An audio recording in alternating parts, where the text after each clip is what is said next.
Hey, welcome back to another episode of The Art of Making Things Happen, the podcast with me, Steve Sims. And today I bring you George Bryant.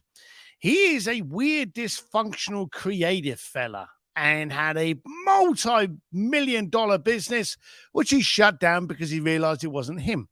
We've all moved away from stuff that doesn't work, but how do you work away from something that does, but it just isn't you? And you're not aligned.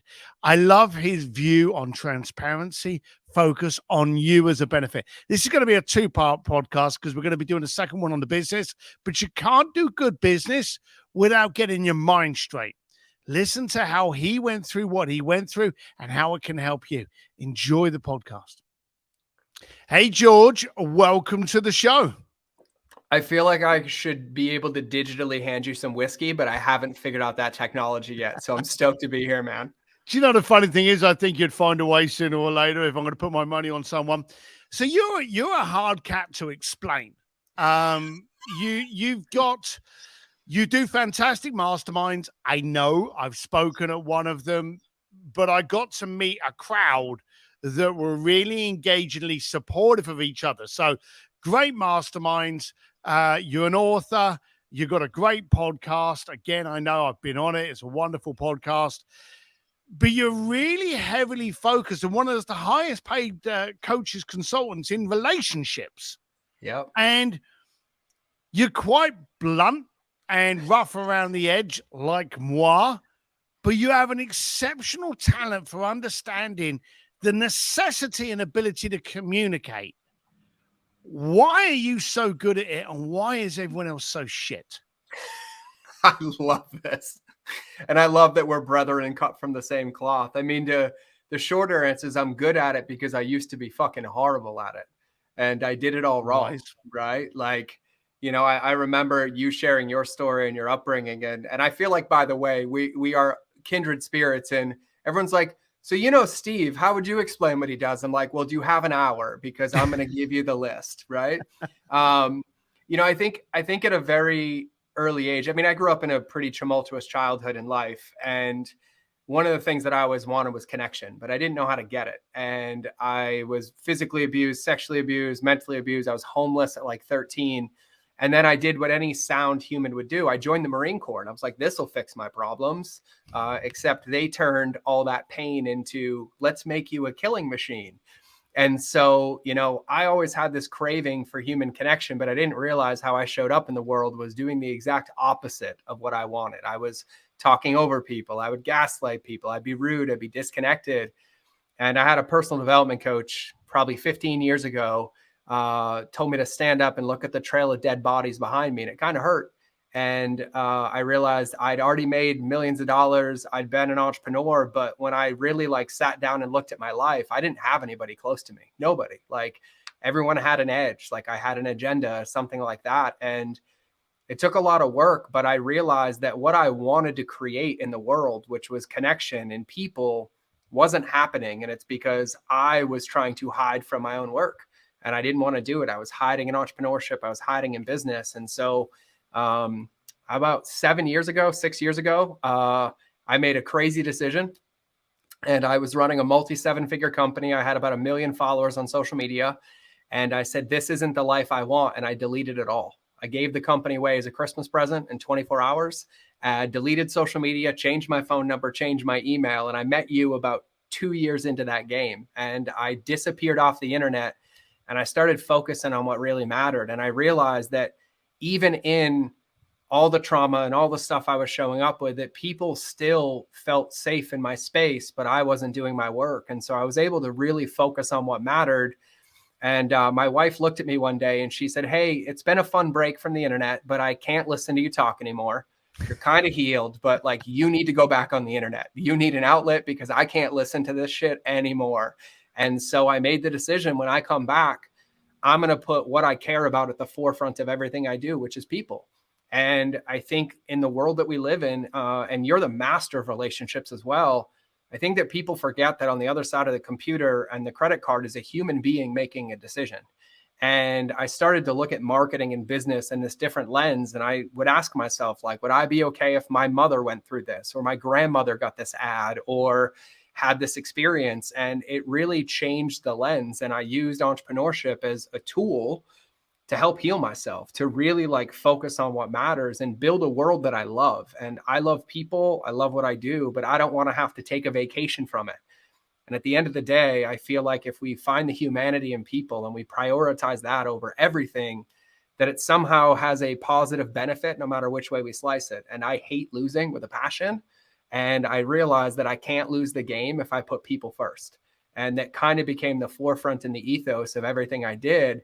But I didn't realize that when I applied those same principles to business, that I could build billion-dollar brands or have 100 million or billion-dollar exits by taking those same human principles. And so I feel like what I did was jumped in a time capsule for marketing and went back 100 years and was like, what really mattered, right? Like going into the butcher shop, it wasn't about what you bought. It was like, hey, how's your weekend? What have you been doing with Sally today? And I feel like relationships have become a lost art because attention is so commoditized. And I have every intention of bringing it back and bringing it back in force. And I feel like that's the best way to live and do business. So that's a short summary of how I got here.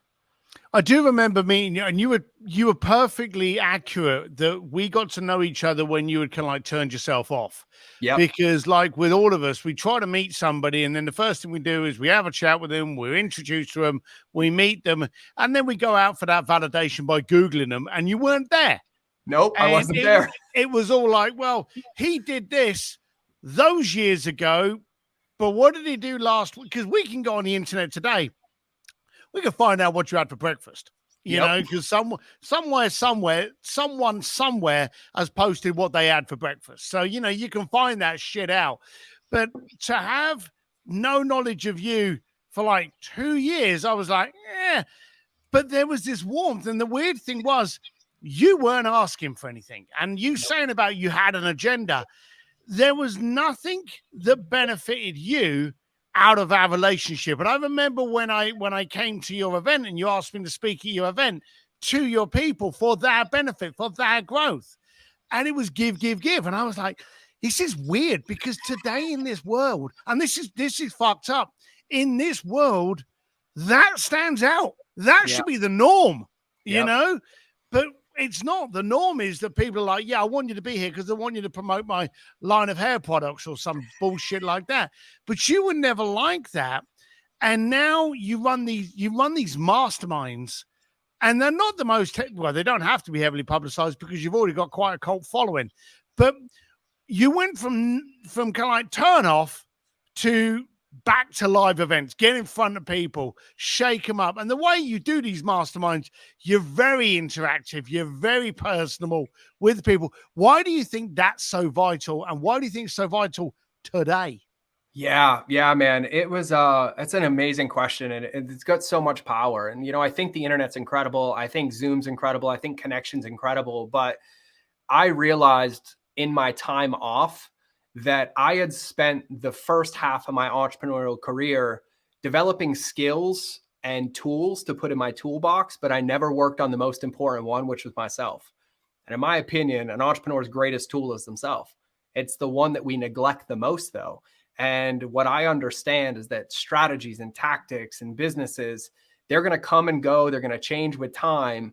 But what's not is the ability to apply them. And that's on the person. And I realized that when I can get somebody in a room or we can create events for people, yeah, we can talk about email marketing. We can talk about paid media strategy.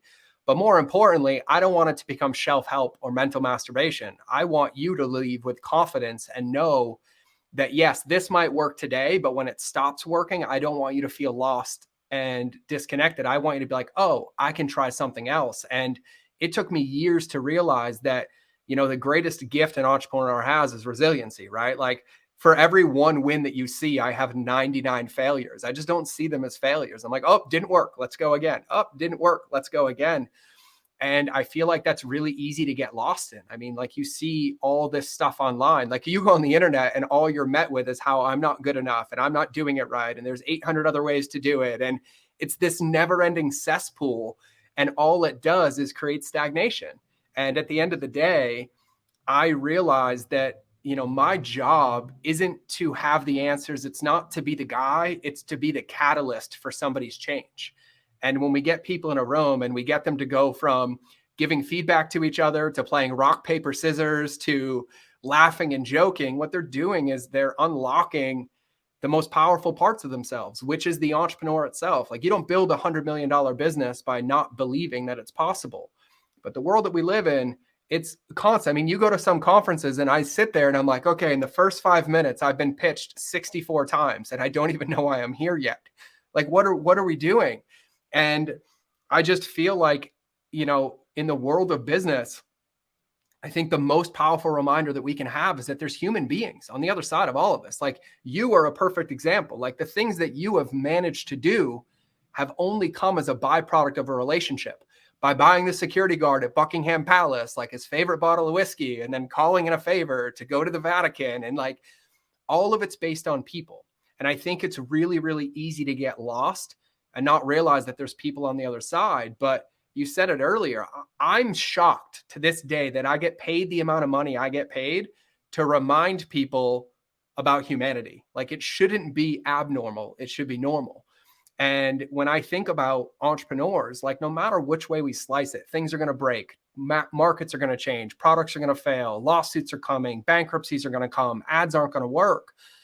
But it's our ability to look at that situation and come together as a team, or a team of people, or a team of one, and figure out a solution. And that doesn't come by being disconnected and just living in this like commoditized attention space, or I'll just add this other strategy, because unfortunately that muscle needs to be flexed in order for us to navigate this. Like, for example, like one of my companies right now, we'll do 100 million this year.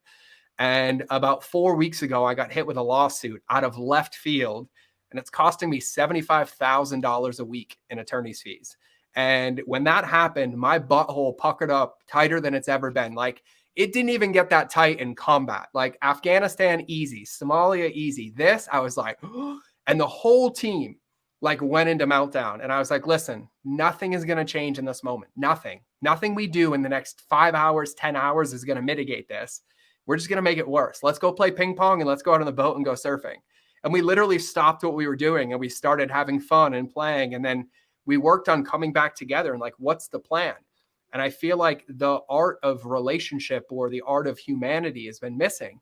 And it's really where all the best ideas come from, because in that space, someone was like, oh my God, I know a judge in town. Oh, I know an attorney that'll probably do this. And when we got out of the reactiveness, we're able to come back together and find an actual solution that started making progress into something becoming a possible solution. And I think that that's a lost art, right? It's easy to get stuck in the never ending distraction of the phone and things like that. And so for me, I think at the end of the day, like going straight to biology, like we're tribal creatures. We love having people around us. We love being in relationship with people. But you and I both know this, and we've been to enough events and been on enough podcasts, that it typically feels like everybody has an agenda. And it's like, okay, and you can smell that shit from a mile away. I'm like, here it comes. It's coming right now. And unfortunately, that's the norm. And I've learned in my life through my own experience, reading an incredible book called The Go-Giver, which I recommend, that if I shift my priorities to you win before I win, and anything that's due to come to me is going to come as a byproduct of playing with reciprocity, like actually playing with reciprocity. I mean, I remember when I reached out to you and I was like, God, what Steve has to share would be so powerful for the people in my room. And I was like, I can't pay him, but I got to ask. And I was like, screw it. I'll take a chance. I'm like, bro, I'll get your favorite whiskey, take the Harley, drive down. It'll be a good time and a blast. And I was fully ready for you to say no, and really excited that you said yes. And then my daughter smoked us in go-karts, which was a whole different story. It was horrible. And so, I wasn't actually going to bring that up. But I know. But I have to rub it in Dillard's face every time I see him about once a month, because my 15-year-old daughter drove circles around us. Yes. And I give full credit to me teaching her how to drive the BMW, but you know, it's naturally her skill set. And so, you know, for me, I just think that as an entrepreneur specifically, I think all too often we undervalue the power of the people that are on our team. Yeah. And we go so quick to like what job is to be done or what task is to be done. And we miss the most powerful parts, which is what are their creative ideas? What are their moments? And in coaching entrepreneurs, I don't have your best idea. I don't have your answers. Like, you can come to me as a coach all day. My job is to ask questions. My job is to help you find those answers. But the more that we can come together and unlock those things and create a catalyst for that stuff to happen, I feel like the most powerful shifts happen. And that's what I try to create at every sense of the way. And I mean, it took my reprieve, and it took my ego taking a massive backseat, because prior to meeting you, I was like, I have your answer. I'm the guru. I know everything. And the only person that was getting results was nobody. I wasn't, they weren't. And so I just really love humanity. I love people, and I love bringing people together to create something that isn't predicated on some level of transaction. And so that's kind of why I prefer it. And I've done digital events and I love them, and we've created magic, but there's something about like having people of different political spectrums and different businesses and different beliefs in a room that can find the common ground and utilize each other to help everybody. And I mean, there's enough to go around, right? Like, we're never getting close to the GDP to this country. I don't care how big your company is. And collaboration over competition is like the way that I live. And that's kind of why I do what I do. I want to go back to the turnoff. Yeah. There's, a lot of people change who they are when things go wrong. When they've been sued, when there's been a lawsuit, where they've lost IP, where their teams run away with something, where they've lost the energy for that. Something bad has to happen.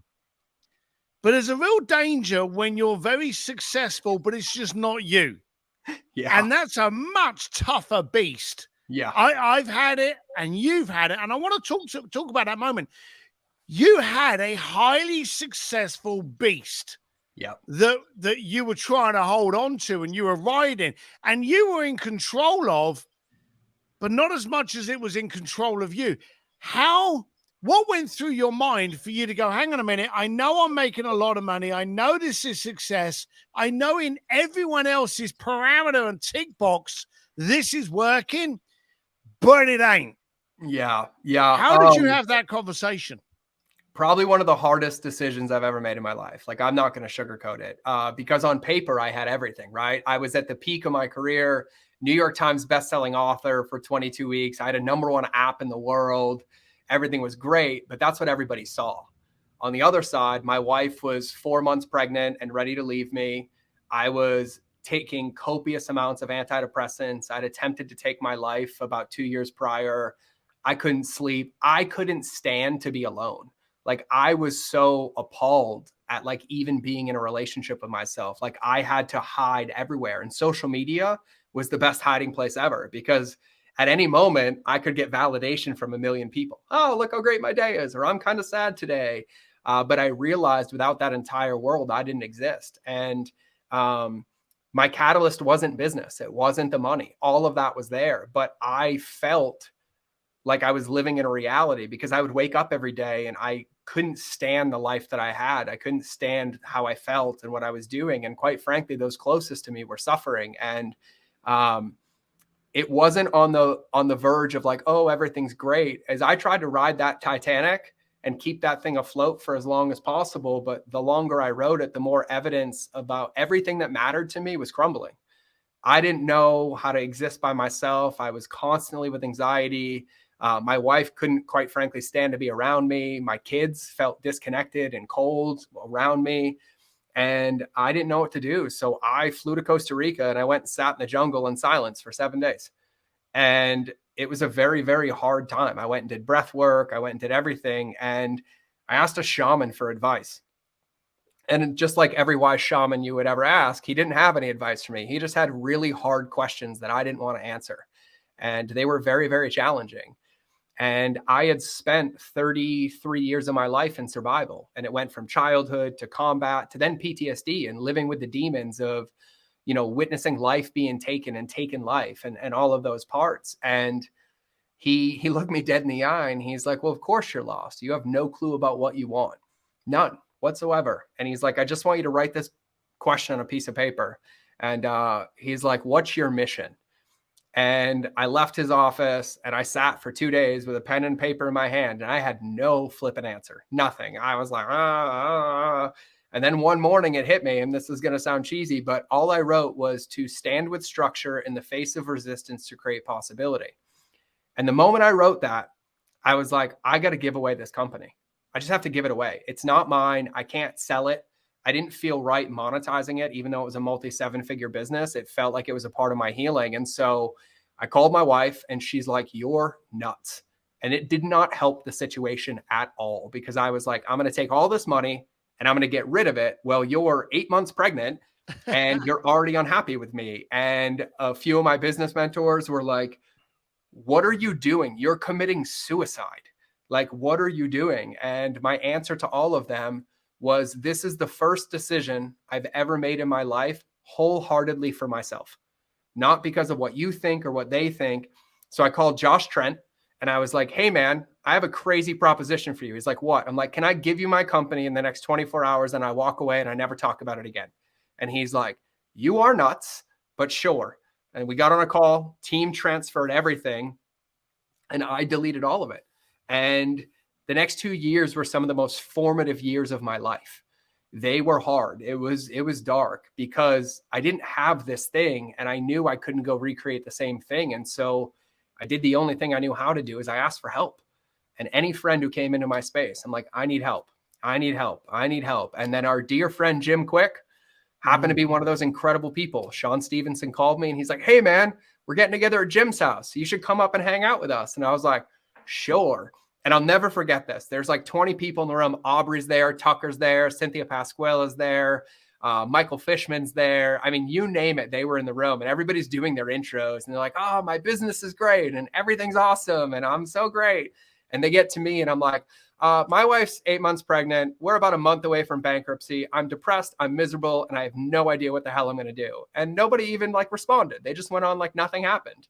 And about an hour later, somebody asked a question about Facebook, and Tucker gave an answer. And in typical Tucker fashion, I was like, Tucker, that's a dumbass answer. And he's like, what would you do?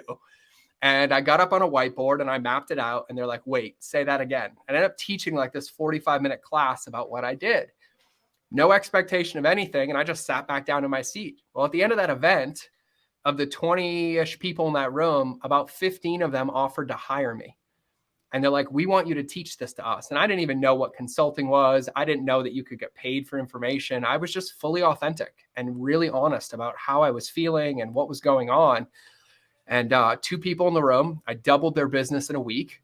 A few of the other ones, I went in and consulted on it, and Aubrey and a big other ones. And all of a sudden, this thing that I never thought possible was born out of it. But it required a really, really deep level of commitment to like really sticking to my guns and not falling back in and not going to pick that thing back up, or Josh, can you give me the company back? Like, I had to be fully committed to like, there's another way and I don't know what it looks like. I have no clue what's coming.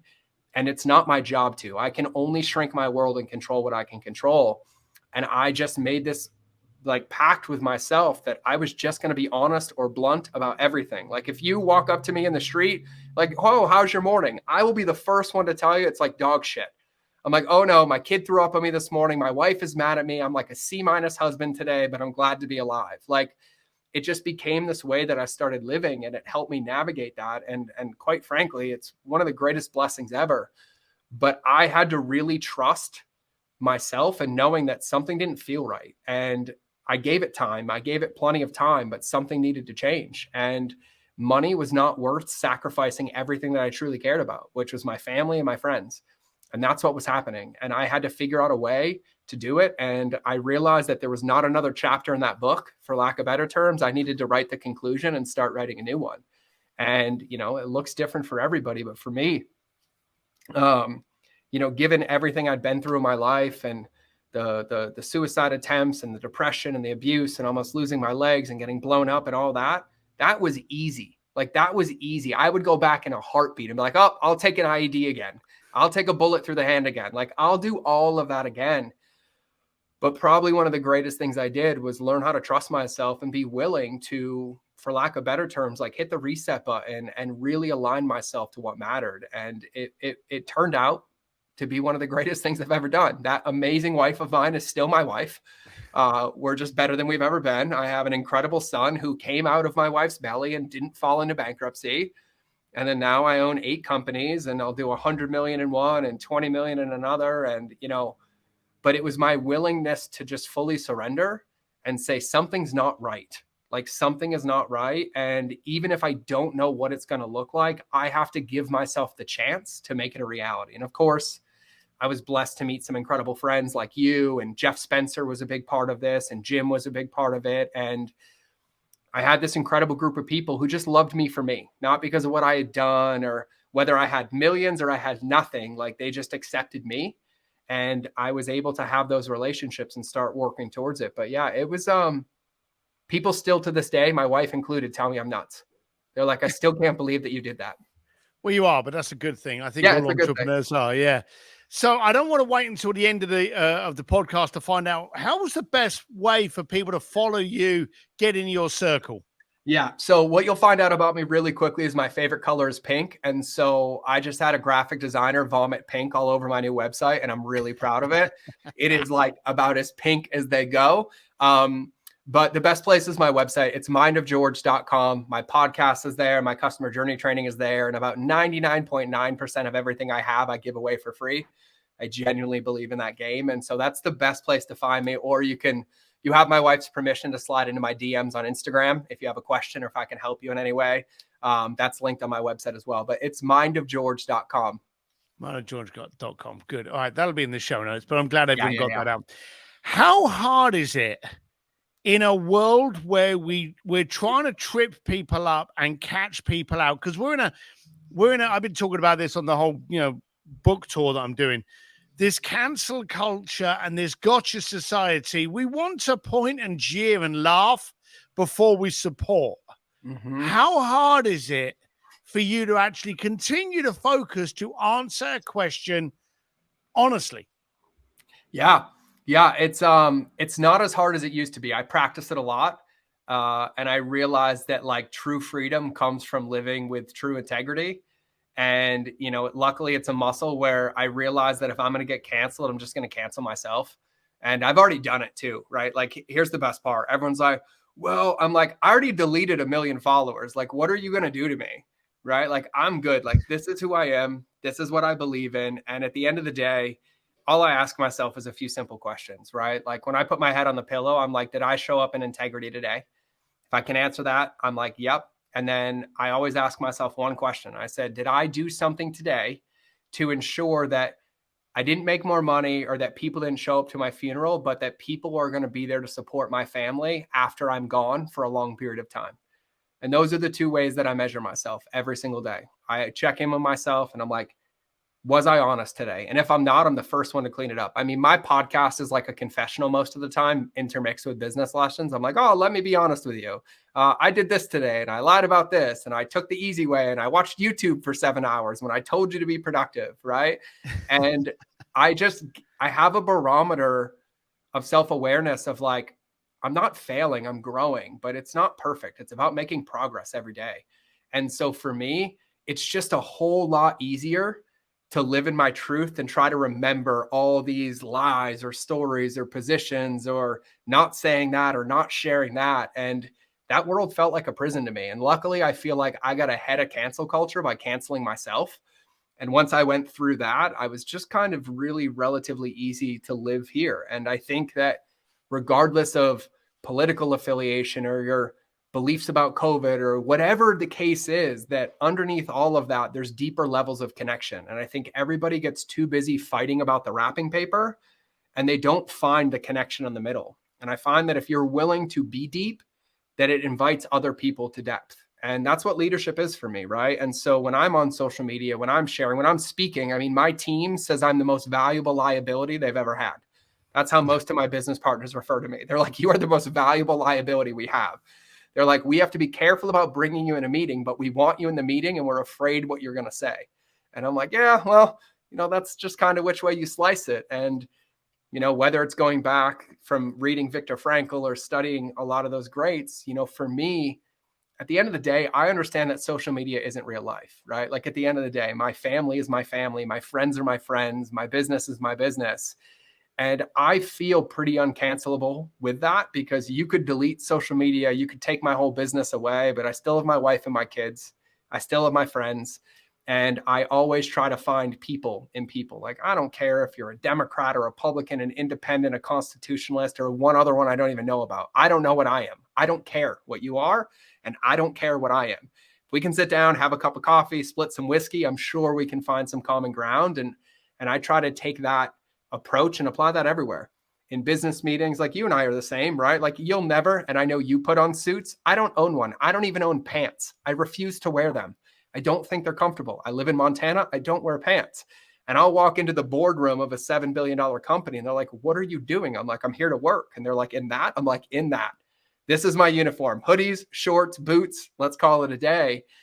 And it really is like one of the most powerful forms of expression for me. And so, you know, I welcome criticism. I take feedback and I learn from all of it.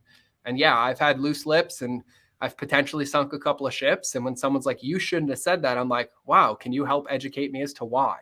I don't take it personal. I try to learn and I try to connect with people. And so, you know, for me, you know, in doing all of this and living on both sides and having companies of every single scale, I've learned that the true secret to all of it being easy is just being honest all the time, like just being honest all the time. And that's just kind of how I navigate it now. And I don't know, it just feels easy.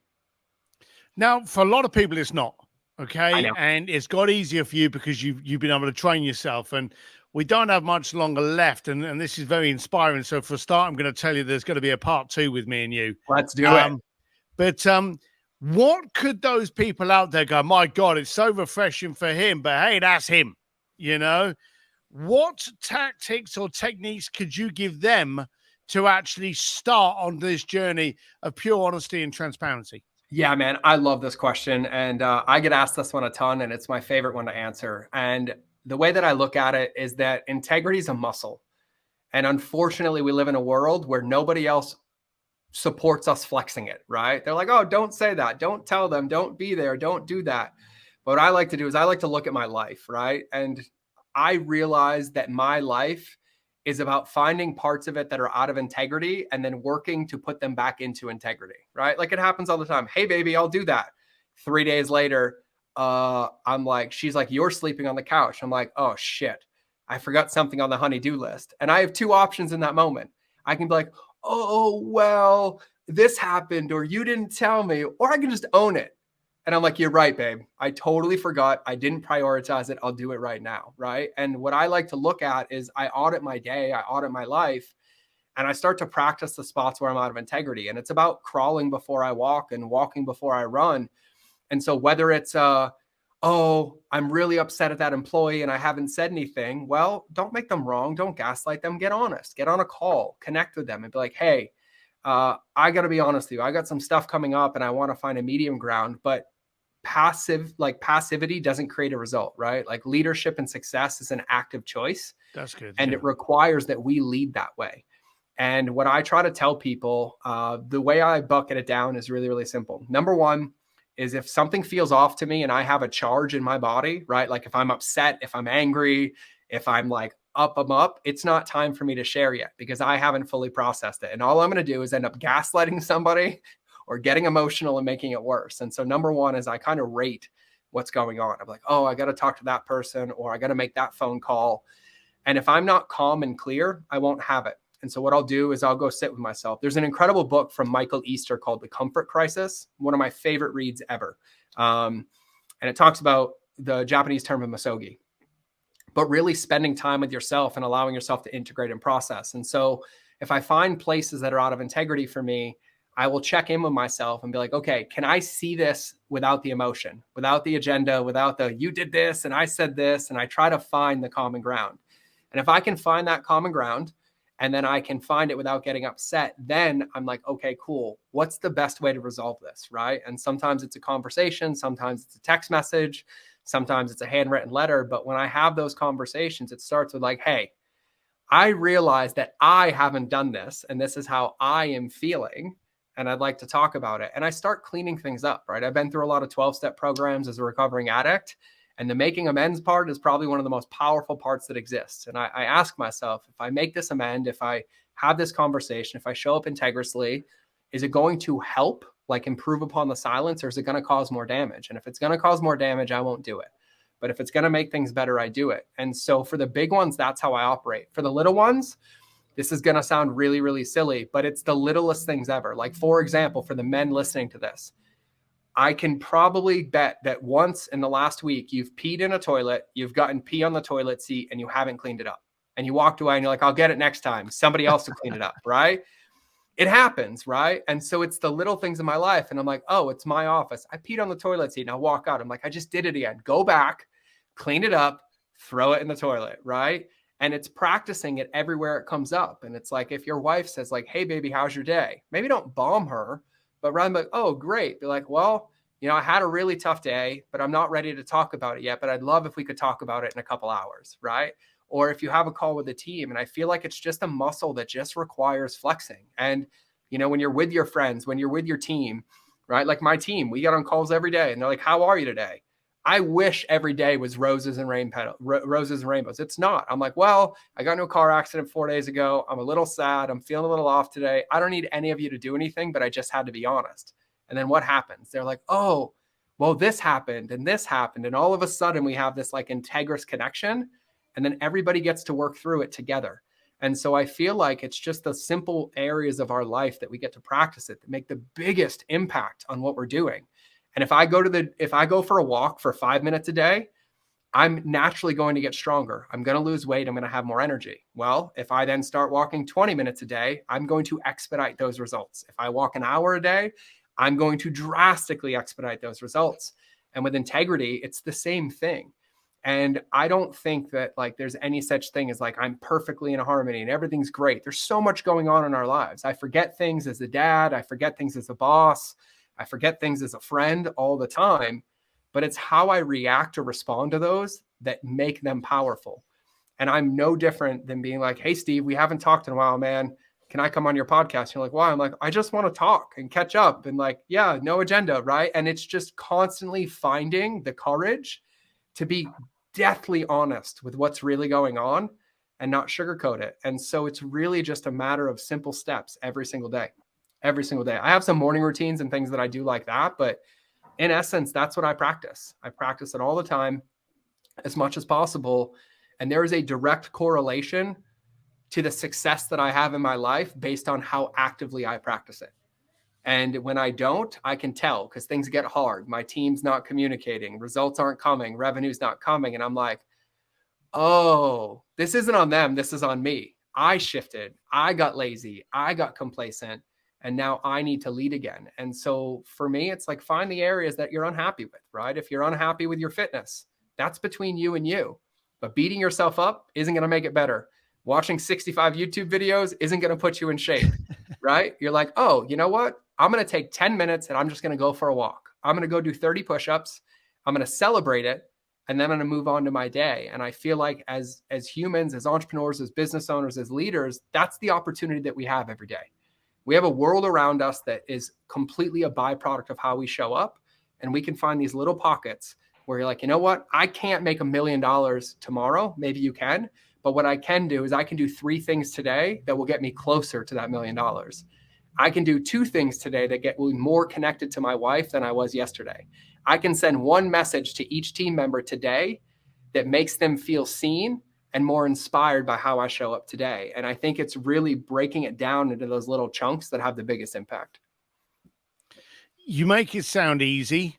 You certainly made it simple, which the most powerful things we need to do are, but you've also demonstrated quite simply the outcome that you're going to receive. So I love the fact that you're actually utilizing it as a muscle. Again, it's please repeat your website. Yeah. So the website's easy. It's mindofgeorge.com because I believe it belongs in a straitjacket. So I only share the safest parts with you. That's why my podcast is named Mind of George. Because I tell everybody, I'm like, everyone's like, I wish I could be in your brain. I'm like, trust me, no, you don't. I promise you, you want nothing to do with plugging into this thing. So just take the parts that I share with you. So it's mindofgeorge.com. And then my podcast is called The Mind of George Show. That's great. I love it. No, I don't want to be up in your head, man. No All right, way. look, George, we haven't spent enough time with each other. We will do a part 2, and I look forward to like hanging out with you again. But I want to thank you for taking the time and offering some very simple, impactful advice to those people out there on why they need to be focusing on the honesty and the transparency and how they should deliver in it. So thank you very much for being you. Brother, it's an honor. It's always an honor. And next time when we do part 2, I'll share how this applies to business and makes millions of dollars as well, because the same foundational principles apply. And that's where the magic and the rubber meets the road. But we nailed it in order, because I say relationships always beat algorithms, but the most important one is with yourself. And so I feel like it was a perfect time. And for everybody listening, thank you so much for giving me the one gift I can't give back to you, which is time. I hope it was worthwhile. And if I can help you in any way, please don't hesitate to reach out.